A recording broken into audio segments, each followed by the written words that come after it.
Prof, I'd like you to listen to what the governor of Imo State said about this same subject we're talking about here. I will get your perspective on it afterwards.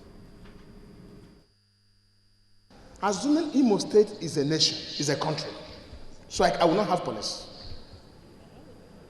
And yet you have nations in Europe that are less than 2 million people. I don't know of any state in Nigeria that has less than 2 million people here. So every state is a fragment of a nation and must be so treated if this nation can move forward.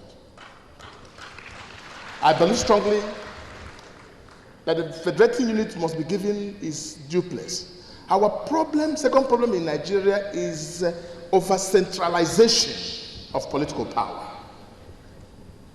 And that's why we suffer from what is called economic kwashiorkor.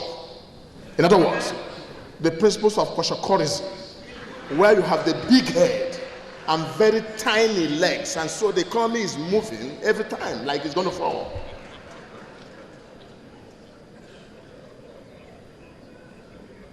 Now, until we fatten up the legs, which is called the federating units, then Nigeria is not good enough to be married. Okay, there you have Governor Rochas Okorocha of Imo State giving some analysis on this matter of state police. Well, Prof, does this in any way fit into the context wherein you say we should start from what kind of policing do we want before we even talk about the structure? You know, it's always fun listening to my governor. My parents come from Imo State, and I didn't come here to debate the principles of kwashiokorism. I want to be fairly. I think he's got a point, though, when he talks about the need to respect the states and to make the states viable. But I think there are limits to how far he can push that argument. Most states in Nigeria are not economically viable outside the handouts that they get from the federation account. And it's doubtful whether the states as we have them now are really the federating units, in my view.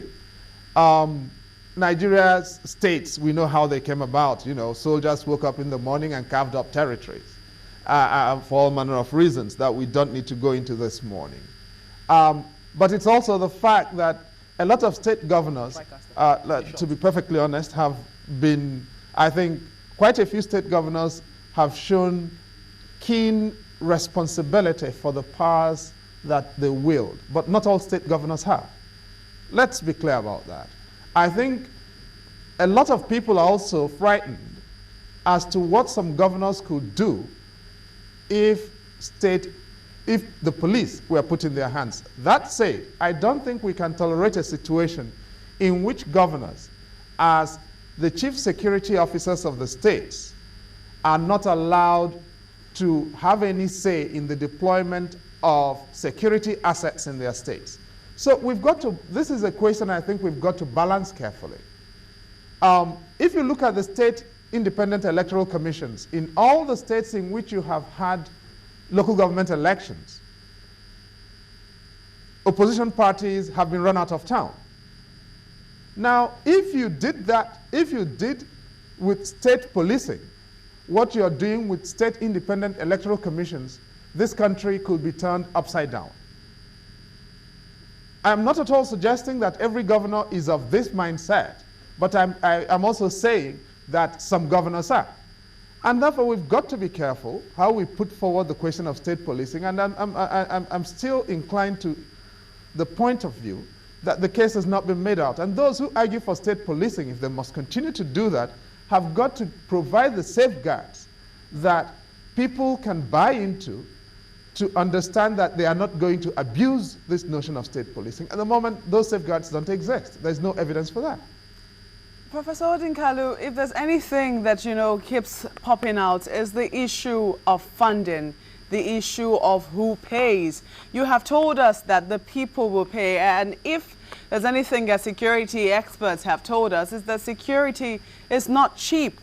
Here we are in a country where every state still depends, as it were, on what comes from the federal accounts allocation. and somehow we don't exactly have viable states. You have just said that yourself. The question is, how do we begin to develop the state or ensure that the people are truly the one paying for the kind of security that they need?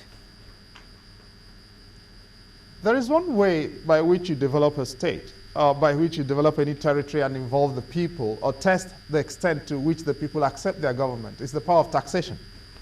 When the people agree to pay taxes, they take a stake in their governance and they are able to ask questions and insist on doing what they would like their government to do for them. The fact of the matter is, with the exception of Lagos State and maybe some other states in the southwest which are now growing their IGR, their internally generated revenue, most states still are unable to collect anything significant. And I am a bit baffled by all this stuff about state police, with the exception of Lagos State, which is economically independent in effect. Most states rely on the federal government for their money, or the federation account. If you rely on the federation account for your money, why then does the issue of who pays arise? The same source effectively pays for the police, because the police is part of the responsibilities of the federal government right now. So if we reconstitute the responsibilities of the federal government in a federation in which the states are able to raise money, at that point, this issue could arise. Because at that point, we would have the controls. And why would you have the controls? The people who will be paying taxes in their states and the states which are generating significant internally generated revenue can be taking control. And they will ensure that politicians do not abuse the facility of so-called state police. But you do not want a situation in which uniformed people are turned into militias for some tin-pot local dictators. I'm sorry. Well, anyway, I think you chair the Human Rights Commission here, so you must have seen many of these abuses you talk about. It also reminds us of what happened during when the state governments say they really cannot implement some of those percentage in terms of workers' salary. But again, we're talking about minimum wage. Now, looking at the structure you already, I think, have painted for us as a people, how can we actually improve on what we already have in terms of the culture and attitude of the present-day Nigeria police, as well as welfare? There's a roadmap here. The report of the Presidential Commission on Police Reform 2006, which was chaired by a former Deputy Inspector General of Police, Muhammad Dambadami, had extensive recommendations of what we could do. In 2008, the most senior living former Inspector General of Police, MD Yusuf, chaired the Presidential Commission on Police Reform, and yet there was which complemented the report, the 2006 report. And the central argument of both documents is very clear. One, decentralization of the police. Decentralization in terms of getting resourcing to the points of need at the communities and at the divisional levels. Number two, address the well-being of police officers. Police personnel live on the margins of immiseration, and because they do, they don't have dignity. If you don't have dignity, you can't give people dignity. And the indignities that the police personnel subject Nigerians to on the streets reflect the indignities that they themselves suffer. So that if you want to transform what the police do to the average Nigerian, transform the police personnel. That has not yet been done. We've not invested enough in the well-being of your average police officer. If you don't do that, you're not going to have proper policing. Number three, transform the skills of the police. We don't have forensic capabilities. The only forensic pathologist in the Nigerian police force is retiring this year. You know what that means? We're going to have difficulties being able to police murder, killings. And so you've got to transform the skills. Number four, transform training, skills. The police training colleges have all gone down, and you've got to build them up, because that's where you build up the skills. Number five, address the question of police accountability. You cannot have Nigerians being killed by those who should protect them, and there are no consequences.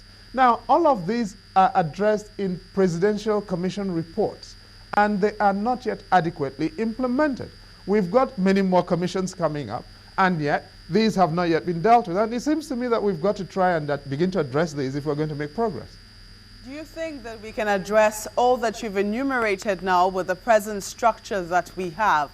Is it possible to address them? Because you've also, talked about the issue of funding for states, and you also seem to be insinuating that unless states are able to fund the police that you're asking for through taxation, maybe we should not entertain that. You don't seem to be for the federal structure as it is right now, and you also do not seem to be for the state police as the states are also asking for it. I think you come close to summarizing my position properly. I think I accept the point that our present practice of federalism is centralized. I think the federal government has got too many items in its realm of responsibility.